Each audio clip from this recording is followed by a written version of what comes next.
Crónicas de espanto. Bienvenidos a la Casa del Terror. Déjense impactar, déjese usted de cualquier otra cosa y escúchenos. Porque no solo tenemos buenas historias, tenemos historia. ¿Quiere usted enterarse sobre el origen de algunos de los fenómenos más importantes de la cultura popular? De aquellos seres malvados, imaginarios o reales que nos rodean, que nos habitan, de los cuales sentimos pavor o curiosidad. Pues para eso son estos especiales. Brujas, segunda parte.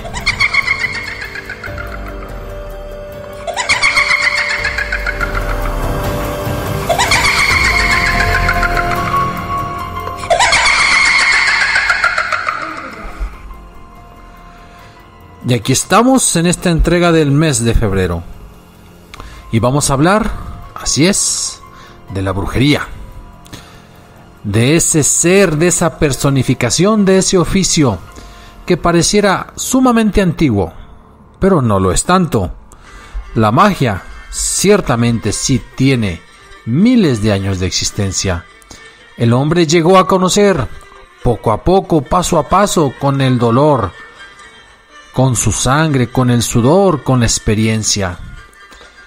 Pero cuando empieza a entender que hay algo más, que no puede controlar y ni siquiera entender esos fenómenos que le ocurren, y cuando empieza a concebir que si pudiera controlarlos, administrarlos, encontrar a quien pudiera otorgárselos, y luego entonces tener una ventaja sobre las demás personas, sobre ese ser humano que está a su lado. De eso va este capítulo. Y en la entrega de febrero estaremos hablando de la magia primitiva, de los orígenes del fenómeno mágico, de la brujería. Y por eso nos tendremos que remontar a las épocas de las cavernas. Como les he dicho, la profesión de brujo, el oficio de brujo, es muy antiguo y estaba muy relacionado al poder político y religioso. En la época prehistórica, en el Neolítico incluso, en los cercanos a nuestra infancia cultural, creíamos que había individuos conocedores, poseedores del secreto de hacer aquello que la naturaleza no puede hacer, que cuando está seco hacen llover, que cuando está tranquilo hacen tronar, que cuando algo está fijo lo hacen caer, y que cuando alguien se está muriendo lo hacen definitivamente sanar. Divinidades, genios, espíritus o demonios que podían conferir a los humanos esa potestad. Y si bien esto ya es materia de religión, pues podríamos entender que en la antigüedad magia y religión estaban íntimamente unidas, porque el conocimiento no compartido era poder y atraía a los sectores más sencillos de la sociedad. Y el poder político se ligaba al poder religioso y poder mágico. Y entonces los druidas poseían sus secretos, al igual que los sacerdotes egipcios, y por eso eran la casta superior. Pero entonces, ¿desde cuándo es el mago más antiguo? Ciertamente no sabemos su nombre, pero sabemos su origen si datamos hallazgos en determinadas cuevas. Y aquí les voy a citar las cuevas de Trois Frères, las cuevas de los tres hermanos en Francia. Y hace 30.000 años, así está datado en una pintura rupestre, que estuvo oculto hasta ser descubierto en el siglo XIX. Muestra esta pintura a un hombre bailando, con una máscara de ciervo. No sabemos si este hombre era un encantador de animales, cuya danza los hipnotizaba y quizás atraía a la tribu para darles caza a estos animales que se acercaban curiosos o poseídos. O quizá la interpretación de ese hombre con esa cabeza de ciervo sería la forma en que el artista veía el espíritu de la naturaleza. Recordemos que el dios celta Cernunnos tenía esa fisonomía. Pero lo que sí podemos saber a ciencia cierta es que los antepasados franceses creían en una extraña fuerza oculta y que era capaz de dominar los poderes de la naturaleza. Ese dibujo se le llama el mago de la caverna.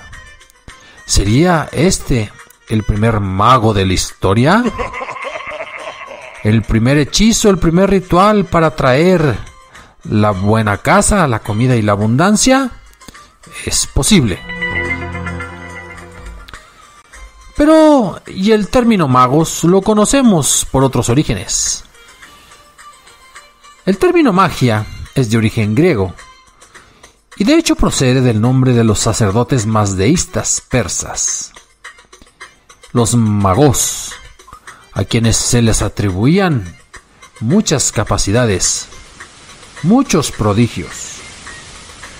Es una religión fundada por Zaratustra, conocido como Zoroastro, hacia el siglo XIII a.C., y que predicó una doctrina singular que de alguna forma hemos heredado a través del judaísmo y del cristianismo. Curiosamente, siglo XIII a.C., cercano a la época de Moisés.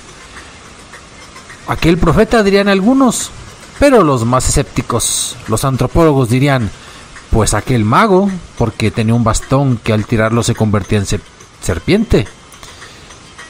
Tenía poderes mágicos para hacer las aguas rojas, para traer una plaga de langostas, para traer los tábanos. Entonces entramos en la polémica.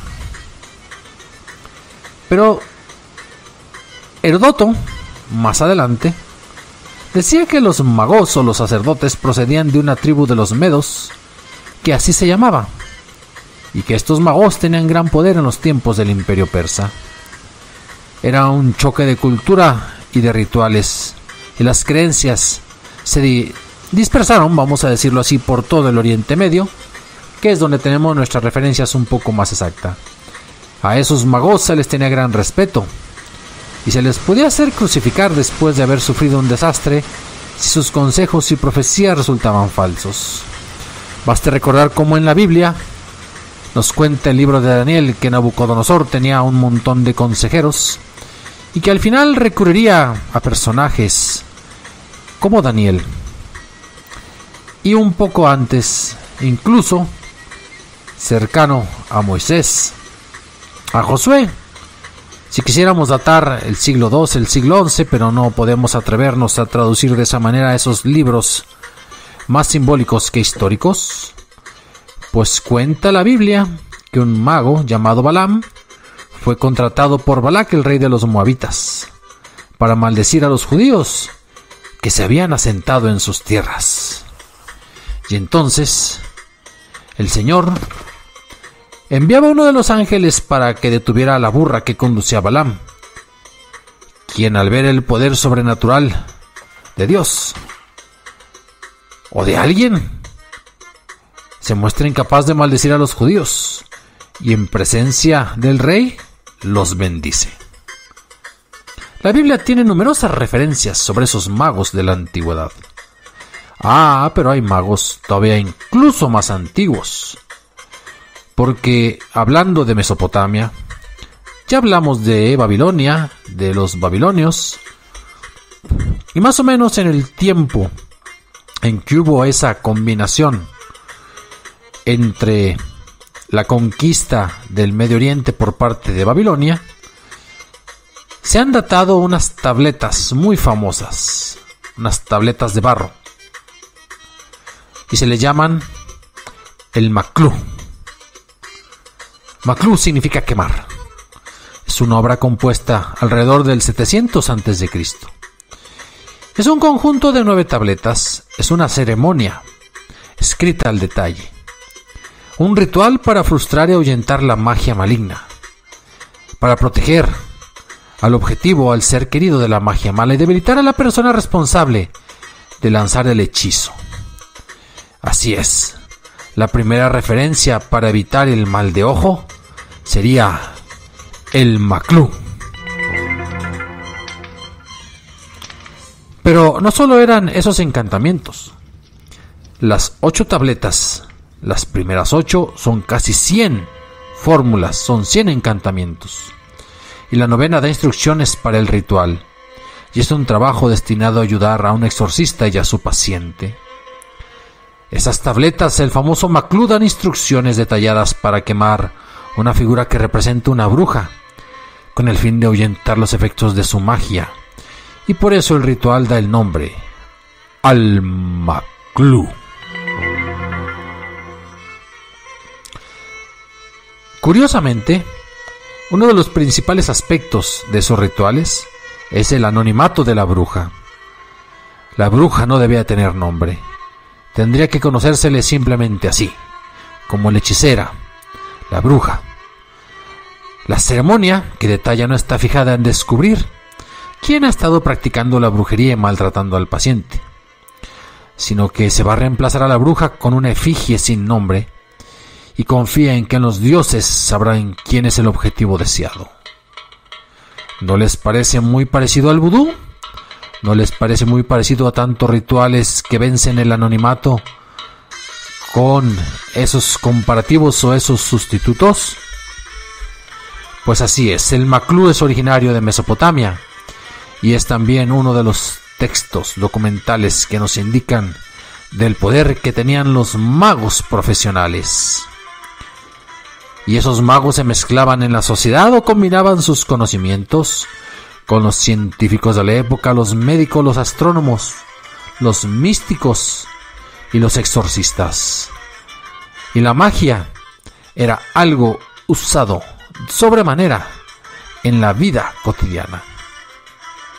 Se usaba para cualquier ritual, era como una especie de registro civil sobrenatural, para casamientos, para divorcios incluso, o mejor dicho, separaciones. Y si nos vamos a un país aledaño a Egipto, pues la magia tiene un papel fundamental para los habitantes del Nilo. En su concepción era de vital importancia para el buen funcionamiento, no solo del Estado, sino también del universo. En la cosmovisión egipcia, todo el universo había surgido a partir de las aguas del Nun, un océano primordial que contenía en potencia todas las cosas, incluidos a los propios dioses. Cualquier semejanza con la famosa materia oscura que los físicos de ahora se jactan de haber descubierto, es mera coincidencia. La Tierra había emergido de ese océano, y sobre aquella primera colina había surgido el primer dios creador, ese demiurgo, Ra, Tot. Creó el mundo mediante un acto de autoerotismo, sea lo que usted entienda por esto, o los egipcios, mediante la palabra, pronunciando las cosas que concebía su corazón y trayéndolas así a la existencia. Insisto, cualquier semejanza con el Dios de los judíos en que las cosas se hicieron por deseo, por amor o por satisfacción de contemplar su creación, es mera jactancia. La función básica de los sacerdotes en Egipto eran intermediarios de entre los hombres y los dioses. Manejaban el famoso Heka, la magia en Egipto. Ese era el nombre para el conjunto de rituales. Se instruían en unas casas que se llamaban las casas de la vida. Ahí se reunían y curaban a los dolientes, o practicaban con ellos. Entonces de esa casa salían los famosos magos egipcios y utilizaban el Heka para enfrentarse a las fuerzas malignas o simplemente las que lo contradecían. Y parecido a Babilonia, los sacerdotes y magos en esa combinación en Egipto tenían una función primordial en la corte. Interpretaban los sueños del faraón, le aconsejaban, le realizaban rituales y conjuros, le ayudaban en sus empresas. Recuerden que cuando Moisés va y se enfrenta con su bastón, y junto a su hermano Aarón, porque Moisés era tartamudo, y Aarón era su pregonero, pues si pintáramos esa escena, tendríamos de un lado a un viejo con un bastón, a su hermano un tanto más alto y con mayor prestancia, y al otro lado, al faraón, con un enjambre de magos, con un enjambre de místicos, de consejeros, listos a deshacer la magia del enemigo. Y así lo cuenta el Éxodo. Prodigios que hacía Moisés, prodigios que detenían estos magos. Entonces el faraón se aprovechaba de esta información. Pero había otro tipo de magia que estaba ligada como a la cultura popular. Llamémosle la magia estatal, la de la medicina, de la sanación, el equilibrio cósmico, y también la magia de la adivinación. Así como ahorita no hay periódico que no tenga horóscopo, así como no hay programa de revista que no acuda al Feng Shui y a ese tipo de buenos rituales para la prosperidad o la salud. Bueno, pues hace 3000 años, hace 3200 también, y hechizos protectores que abundaban.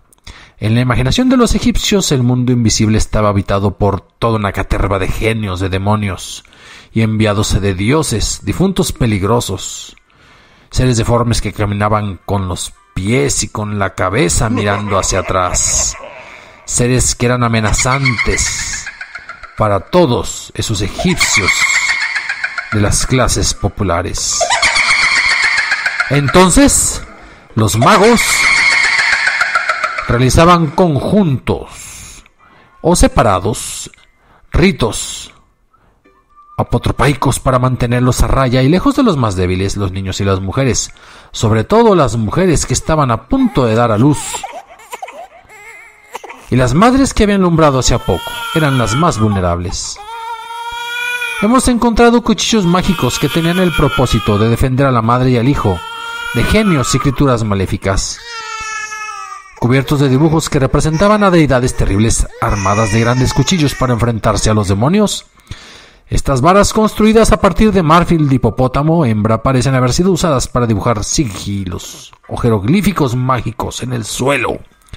En el peligroso momento del alumbramiento, mientras todos comentaban y todos esperaban con júbilo la noticia, el brujo dibujaba para curar. Y el médico también era un mago. Los hechizos y los ritos mágicos se hacían al mismo tiempo que aplicaban ciertas prácticas sanadoras.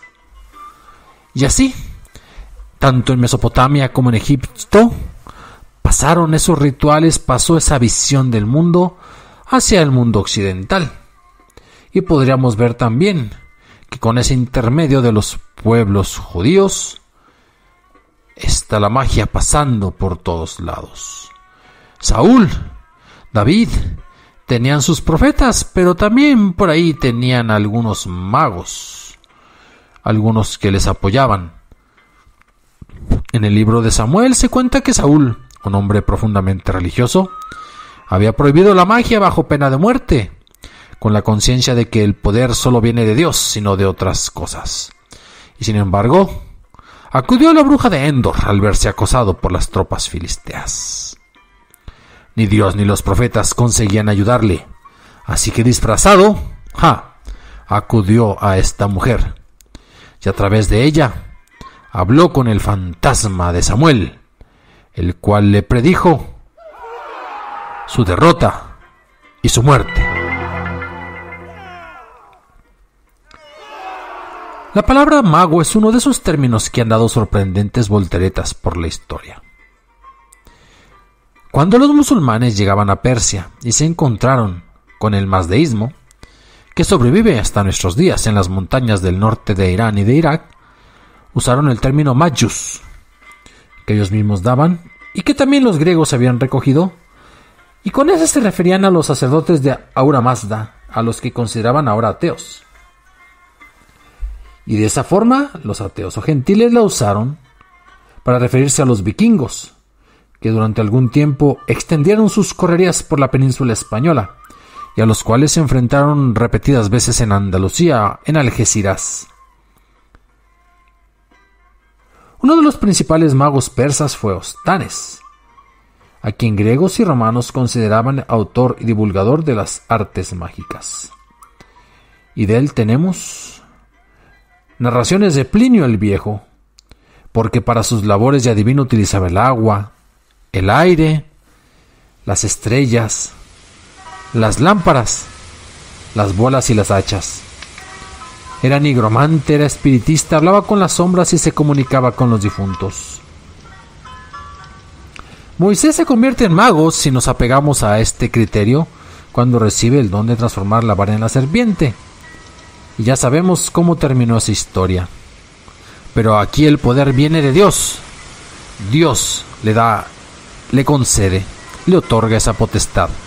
Pero la magia es de Dios. De ahí viene la originalidad de la creencia judía que poco a poco se moldea y se modifica en relación a los otros pueblos. En todos los pueblos estaba esa racionalidad incipiente y ese misticismo y ese relato creciente. Y los griegos fueron aplicando el pensamiento crítico. Fueron creando la filosofía, la lógica, el arte del razonamiento sin los tapujos de lo inventado. Y así como son ellos, racionales y críticos con lo incomprensible, pues también sucumbieron en algunos momentos de su historia al crepuscular ámbito de la magia. Lo tenemos incluso en los libros más antiguos y famosos. Homero crea el personaje de Circe. Es un deleite leer o escuchar esa etapa, ese capítulo en la que la maga interviene activamente y que es tía carnal de otra maga, Medea, la cual encarna un mito sombrío escogido por Eurípides como fundamento de la tragedia de Eurípides. Aquella mujer que convierte a los amigos, a los compañeros de Ulises en cerdos y que luego los regresa, porque Ulises con su astucia logra acorralarla. Así es que ya tenemos la intuición de que la inteligencia vence a la magia.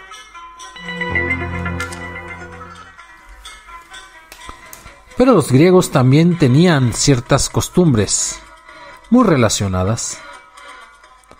Y a veces también ellos, en el pensamiento popular, creían en ciertos rituales y en ciertas acciones maravillosas. A Pitágoras se le atribuía la capacidad de aparecer en dos lugares a la vez, la famosa bilocación, y de ser saludado a voces por los ríos que cruzaba. Sin embargo, él mismo negaba con vehemencia aquellos prodigios, y el problema de ser tan sabio era que lo creían mago o brujo. Tuvo un tío llamado Ferécides, que también tuvo fama de mago y adivino, y otros miembros de su grupo le llamaban la secta pitagórica. Avaris, por ejemplo, se decía que nadie, nunca, jamás lo había visto comer ni beber, que había llegado a Grecia montado sobre una flecha. Bueno, en realidad en tiempos de Pitágoras, estas personas, el grupo de Pitágoras, su tribu, tenían muchos puntos para que se les considerara magos o brujos. Practicaban rituales secretos y distintos a los demás, y tenían grandes conocimientos.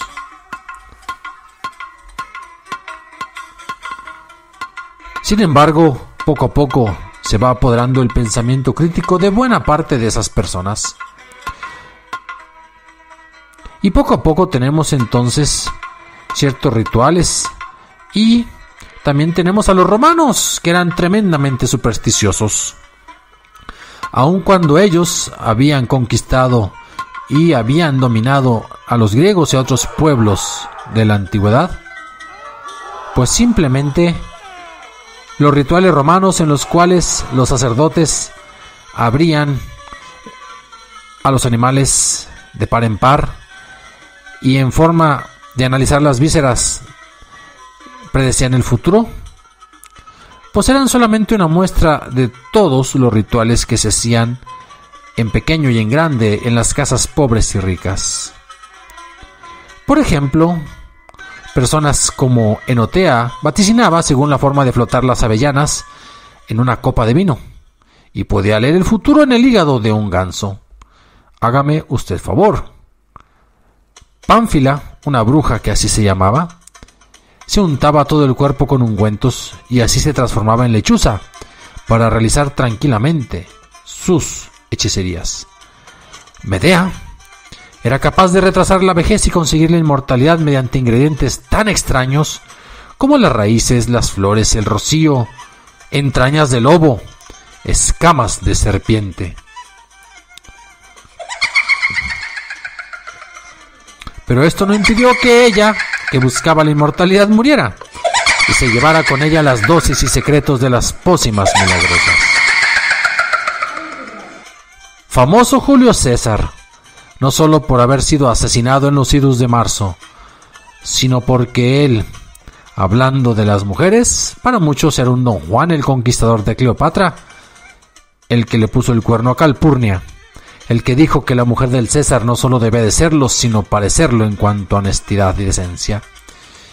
Pero es en la Roma de los años cercanos al cero, al nacimiento de Jesús. Las hechiceras hacían filtros amorosos y venenos. Los profetas y sacerdotes practicaban su propia magia en el interior de los templos. Eran reverenciados y protegidos por la religión de la época, porque eran capaces de hablar con los muertos o de invocar la ira de Júpiter contra sus enemigos. Ya tiempos atrás quedaban los momentos en que los griegos sacudían a estas mujeres en el oráculo de Delfos y de otras ciudades y de otros templos para preguntarse sobre el vaticinio del futuro, y que esas mujeres, entre esos aires de los geysers, entre esos humos volcánicos, pues dijeran cualquier cosa que podía ser interpretada como cualquier futuro y tomaran ventaja o desventaja al gusto. Los celtas, que según los griegos y romanos eran gente muy supersticiosa, tenían a los druidas para regir la autoridad espiritual e intelectual, y el druida era el sacerdote, sabio y mago de una comunidad. Los magos celtas abominaban la escritura, pues temían que sus secretos se divulgasen, así que después de un largo aprendizaje memorístico de oraciones, prácticas y conjuros, botánica, medicina y leyes que a veces llegaba a los 20 años, el nuevo druida quedaba libre de tareas y obligaciones y era mantenido por la colectividad a cambio de ejercer las funciones de consejero y de mago. Estaba presente en los nacimientos y en los funerales. Era responsable tanto del presente como del futuro, porque otra de sus funciones era la predicción de los acontecimientos. Pero el druida utilizaba antes que nada el poder de la palabra. Podía bendecir, podía maldecir y tenía en su mano ordenar o prohibir cualquier actividad a cualquier individuo. La adivinación les ocupaba mucho tiempo y ejercían básicamente por el análisis del vuelo de las aves. Pero llega la época del cristianismo. Para muchos Jesús es un mago, para otros, pues un taumaturgo. Y los que interpretan su doctrina insisten en que el poder viene de Dios y solamente se transmite a través de sus elegidos, y ya no hay magia, hay milagros. Tenemos ejemplos interesantísimos de combates mágicos entre los apóstoles y los magos. Así lo narra el libro del Hecho de los Apóstoles. Simón el mago, un brujo de Samaria, retó a Pedro y Pablo a probar sus poderes. Simón prometió volar hasta el cielo, pero aunque consiguió levitar, cuenta el relato, los apóstoles se pusieron a rezar y el brujo cayó al suelo. Entonces quiso comprar los poderes a los apóstoles, y de ahí viene el término simonía.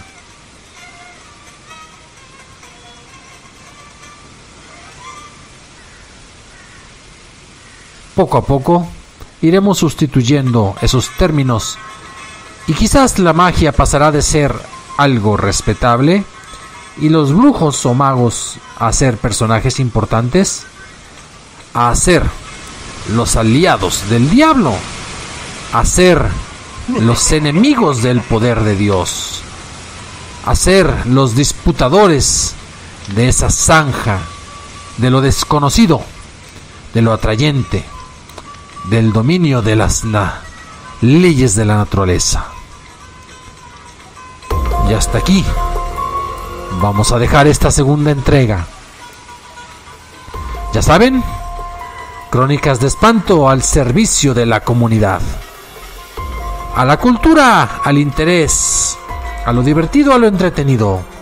No solo tenemos relatos, leyendas, historias. Permítame decirlo de esta manera. Tenemos historia. Ya saben, escribir, comunicarse en Facebook Crónicas de Espanto.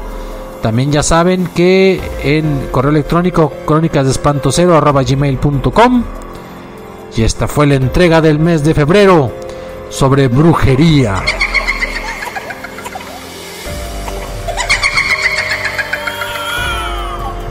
Hasta la próxima.